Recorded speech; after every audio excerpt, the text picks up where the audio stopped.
Afternoon everyone. এখন আমরা এসে গেছি বাংলাদেশ আর ইন্ডিয়ার সীমান্ত টাকি বর্ডার এলাকায়।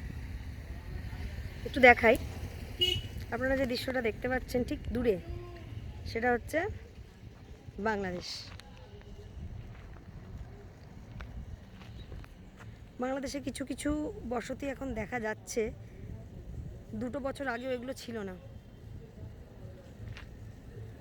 যাই হোক, ওটা কিন্তু বাংলাদেশ, আমি যেটা দেখাচ্ছি বাংলাদেশ, আর এটা হচ্ছে টাকির জেটি ঘাট, যেখানে বিজয়া দশমীর সময় এপার বাংলা আর ওপার বাংলা উপলক্ষে বিজয়া দশমীর যে অনুষ্ঠানটা খুব ভালোভাবে পালন করা হয়। এই হচ্ছে টাকি সংলগ্ন প্রচুর হোটেল এখন হয়ে গেছে। 2 দিনের জন্য টাকি ঘোরার একটা খুব ভালো জায়গা বলতে পারেন। 2 দিনের জন্যে আপনারা যদি ছোটোখাটো কোনো জায়গা আশেপাশে আসতে চান, 2.5-3 ঘন্টা ট্রেনে করে লাগবে। খুব ভালো জায়গা, খুব সুন্দর।